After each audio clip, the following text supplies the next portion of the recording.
originally was going to be an actor, and I graduated, ready to go to Chicago to do so, and my best friend was going to graduate a year later. So I decided to substitute teach for a year and earn up some money, because I was going to be an actor, I needed money. And when I put out my application to different schools, I got a provisional so I could long-term sub. And I sent out my resume, and the next day I had 2 schools call me asking if I would interview for an actual position. And so I interviewed at both schools, and I received both jobs.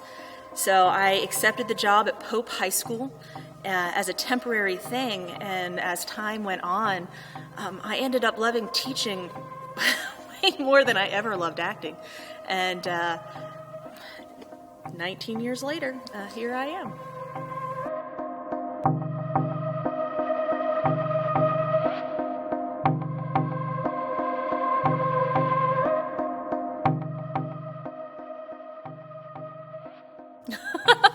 Well, I don't think there's any job like it. For someone like me who loves to create and who loves to explore and learn on a daily basis, every day is different, and which kids I'm working with teach me different things, and we create new pieces of art, and we get to laugh and have fun and be a little crazy, and it's all part of the job description.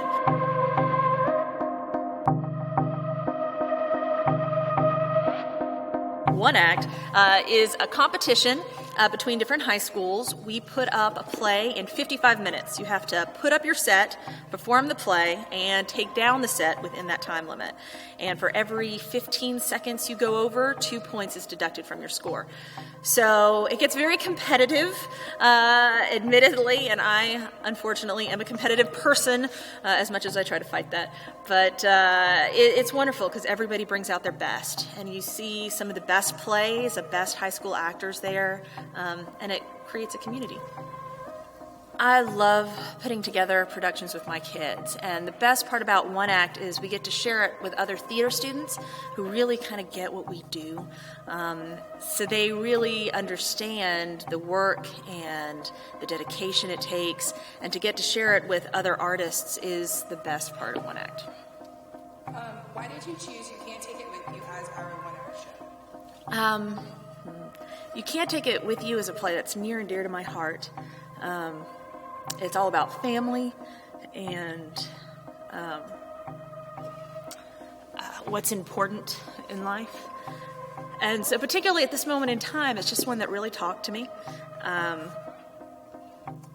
One of the best realizations I've had with it, You Can't Take It With You, one of the lines is, how many of us would settle for what we eventually get? And my life is 1,000 times better than I thought it would be when I was short. So it's been a really nice realization, and it's been fun working on.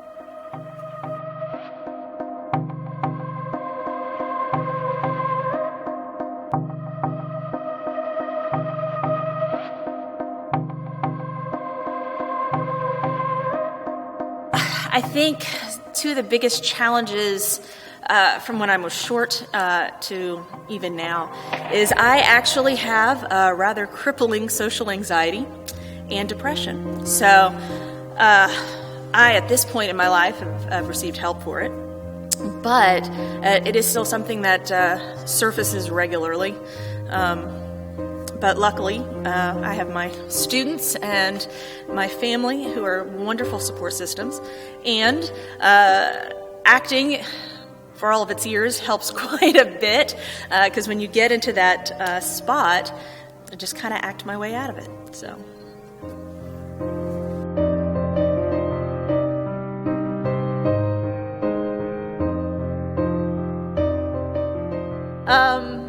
My house burned down in April of 2015. It was the day we came back from spring break.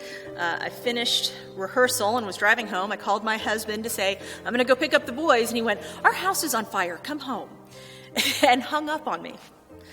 So needless to say, I drove home. And there were fire trucks out down the street, and the house, they hadn't been able to put it out yet. So we were really, really lucky. We had wonderful insurance, and they immediately found us a hotel, and they took care of the house. And we didn't lose everything. They had to replace almost most of the house, all the walls and the ceilings and the flooring and the cabinets and we got it down to studs, basically, in the end of the day, but it was mainly because of smoke damage. So we lost most of the kids' toys, all of our stuff in storage, anything that had fabric on it. But luckily, the things we thought most important, pictures and albums and things that had been given to us by people we cared about, all of those survived. So at the end of the day, it's just stuff. My kids were safe. We were safe. It's a house. So, but it literally happened the week before Annie. So I think I cracked more jokes than normal. But the shows here, they're not about me. They're about my kids. And, I couldn't let them down. So we jumped back in. And they were very supportive of me. And we put up, I think, an incredible show. And I think having that to focus on actually helped with all the crazy stuff that was going on. To give you some background, I don't have a lot of family. My godfather, my Uncle Larry, passed on 3 years ago. And last November, his wife, my Aunt Susan, succumbed to her 4th bout of breast cancer, which left my cousin Jen. And considering she had lost all of her family in the last 2 years, she was doing pretty well. She was going to be the maid of honor in her best friend's wedding. And she had got a new job and a promotion and was just about to move. And then literally my mom was visiting her that morning and had just driven back to Georgia. And that night she was driving on the highway and her car broke down in one of the worst neighborhoods in Miami. And from what we can tell, she decided to go out on foot and fell down a ravine, and from what we can tell, died pretty quickly. Unfortunately, there was a lot of storms going through Miami at that time, and we weren't able to find her. So it took about 3.5 weeks till her remains were found. And Lord, in that time,